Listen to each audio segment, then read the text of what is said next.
Bonjour à tous et bienvenue sur Rare à l'écoute, le podcast dédié aux maladies rares. Aujourd'hui, nous continuons d'explorer la maladie de Willebrand et pour parler de sa prise en charge, nous avons le plaisir d'accueillir le professeur Antoine Rauque. Bonjour professeur Rauque. Bonjour.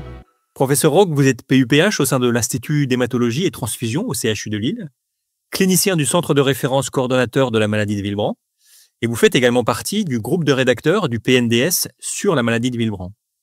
Alors tout d'abord, professeur Rauque, quels sont les enjeux de la prise en charge de la maladie de Willebrand? Alors, il existe en pratique deux enjeux principaux. Tout d'abord, il faut bien comprendre que la maladie de Willebrand est une maladie hémorragique rare.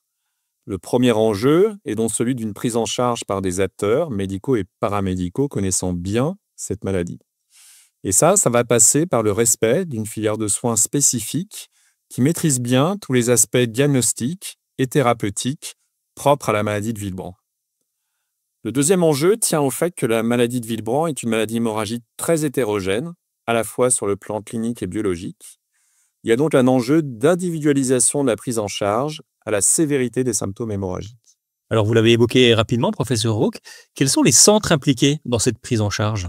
Alors, on a la chance en France d'être le premier pays d'Europe à avoir mis en place un plan national de santé publique maladies rares, piloté par le ministère de la Santé, et qui avait comme principaux objectifs de diminuer l'errance et l'impasse diagnostique des patients porteurs d'une maladie rare, d'améliorer la prise en charge thérapeutique, la qualité de vie et l'autonomie des personnes atteintes des maladies rares, et enfin d'accélérer l'innovation dans le champ des maladies rares. Ce plan a permis la labellisation de filières de santé maladies rares qui comprennent en leur sein des centres de référence ainsi que des centres dits de ressources et de compétences.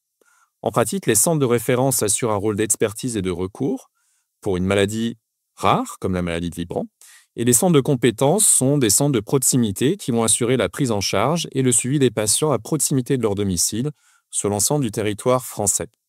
Et c'est donc le cas de la filière MEMO pour maladie hémorragique rare qui contient 3 centres de référence, le centre de référence maladie de Willebrand, celui pour l'hémophilie et haut déficit rare de la coagulation, et celui pour les pathologies plaquettaires. Donc c'est au sein de ces structures de la filière MEMO, centre de référence, centre de ressources et de compétences, que les patients atteints d'une maladie de Willebrand sont pris en charge en France. C'est très clair.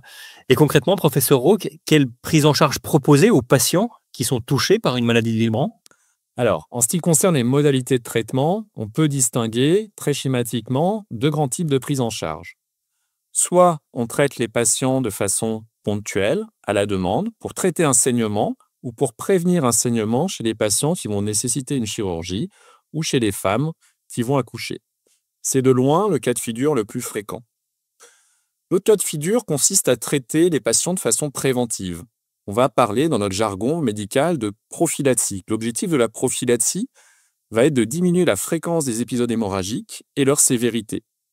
Donc cela suppose l'administration régulière d'un traitement, au moins une fois par semaine, ou pour les femmes avec des règles trop abondantes, au moins une fois par cycle menstruel. Il faut bien comprendre qu'en ce qui concerne la maladie de Willebrand, le recours à une prophylaxie ne concerne aujourd'hui qu'un peu plus d'une centaine de patients en France, soit un faible pourcentage des patients atteints d'une maladie de Willebrand. Ce chiffre d'une centaine de patients correspond grosso modo aux patients atteints d'une maladie de Willebrand de type 3, ce qui est la forme la plus grave mais la plus rare de maladie de Willebrand. Et dans la maladie de Willebrand de type 3, en tout cas en ce qui concerne les formes les plus sévères de maladie de Willebrand, le traitement de référence repose sur la mise en place d'une prophylaxie dès l'enfance. Il faut bien comprendre également que la prévention de certains types de saignements peut poser des problèmes spécifiques qui vont nécessiter l'emploi de traitements adjuvants à la prophylaxie et une prise en charge multidisciplinaire. C'est le cas des règles chez les femmes atteintes de maladie de Willebrand en âge de procréer et de certaines formes d'hémorragie digestive. Et justement, quels conseils et quels accompagnements préconisés pour ces patients? Alors, comme pour toute maladie hémorragique, il est important au cours du suivi, bien entendu, de dépister une éventuelle carence en fer ou une anémie. Il faut également insister sur le fait que des médicaments augmentant le risque hémorragique, comme les anti-inflammatoires non stéroïdiens, sont contre-indiqués.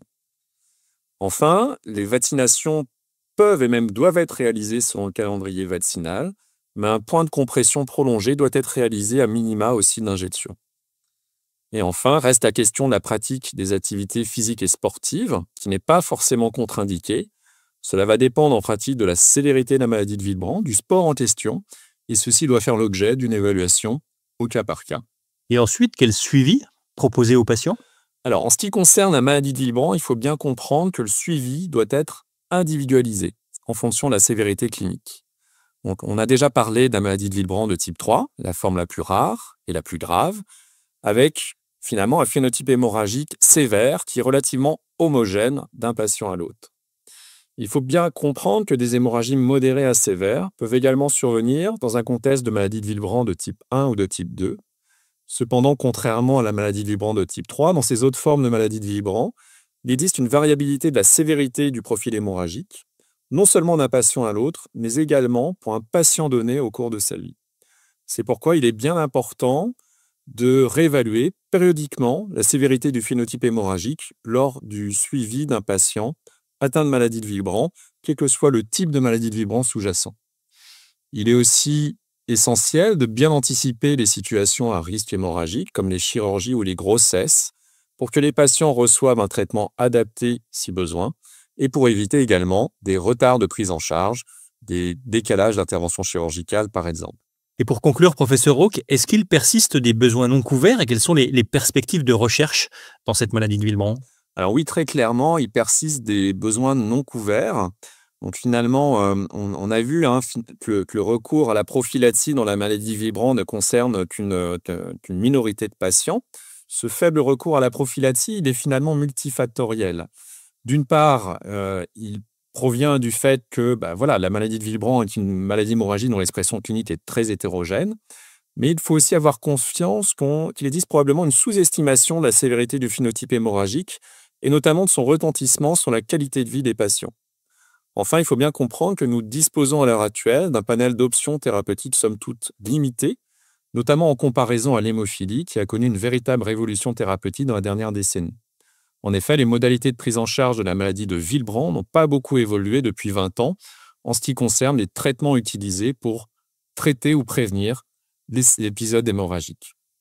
Sans trop rentrer dans le détail, il faut savoir que d'autres traitements prophylactiques sont en cours de développement et d'évaluation dans la maladie de Willebrand, dont certains injectables par voie sous-cutanée, avec pour ambition de disposer, à terme, de traitements efficaces, à longue durée d'action et moins contraignants au quotidien pour les patients.